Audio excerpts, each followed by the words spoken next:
Last day na jud sa mo ang OJT as a caregiver in a children's hospital. Today kay pinaka-last na pod ni nga adlaw sa mong OJT kay nahuman naman mi daan sa retirement home, mao na niya ang pinaka-last. Today ang i-share nako sa inyo ha kay ang tanan information about how to enroll as a caregiver diri sa Davao City. So first, asa man ang location sa akong school? Ang pangalan sa akong school kay SPMSS or St. Patrick Maths High School. Located na siya sa Laverna Hills Subdivision sa Barangay Ang Leong, Todool sa Dalan padulong sa airport. Tapos ang other mga schools na nakasabayan na mo sa OJT for caregiving kay na ay USDI, Prime Aid o PCT. So if you're wondering kung sa mga school diri sa Davao, kato ang mga nakasabayan na mo sa OJT. Pila man ang tuition fee. Ang tuition fee sa mga school kay 20,000 pesos. However, tuition fee na siya daghan pa og other nga mga bayro nun. Napay mga medical fee, OJT fee, BLS. So, ako ang masuggest kay prepare og 40,000 pesos in total. Apil na ang tuition fee. Murag na jud sa ing-ana nga total amount ang nagasto namo sa amo ang studies. Unsa man kadugay ang klase? So, ang klase namo kay Sundays lang, Sunday school lang mi. Nagsugod among klase atong August, tapos nahumanog ka ng klase jud nga kanang sa classroom setting sa December.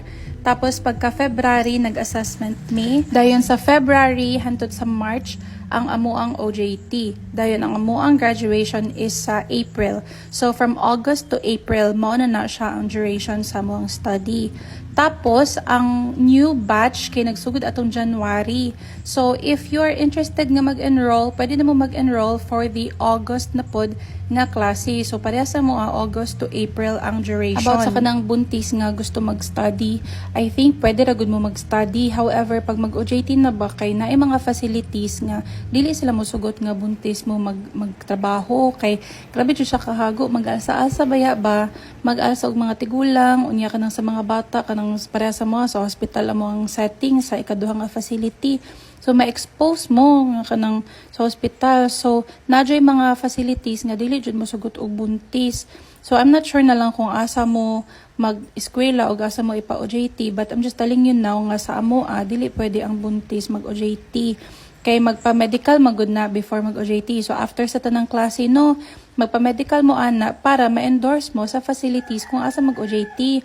Dayon ang doktor na may physical exam ana ba na yung mga urinalysis, fecalysis, CBC, tapos napay x-ray. So unsaon niyo pagpa-x-ray kung buntis, di ba? Di ba na pwede, I think.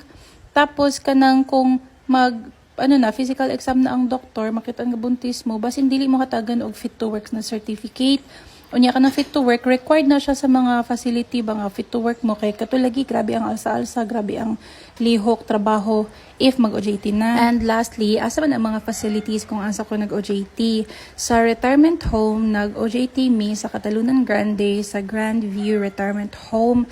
Layo jud kayo to ang Catalunan Grande, unya lisod jud kayo ang commute. So, in our case, ang uban ako mga classmates kay nakisakay sa sakyanan, unya isa na lang may kaagian, hatod sundo, ana. Tapos sa Children's Hospital, kay naami sa Tibo Cure, diri sa may lanang area. Ang bayad ani sa OJT kay ang school na ang mokolekta. So, kata lang. Thank you for watching.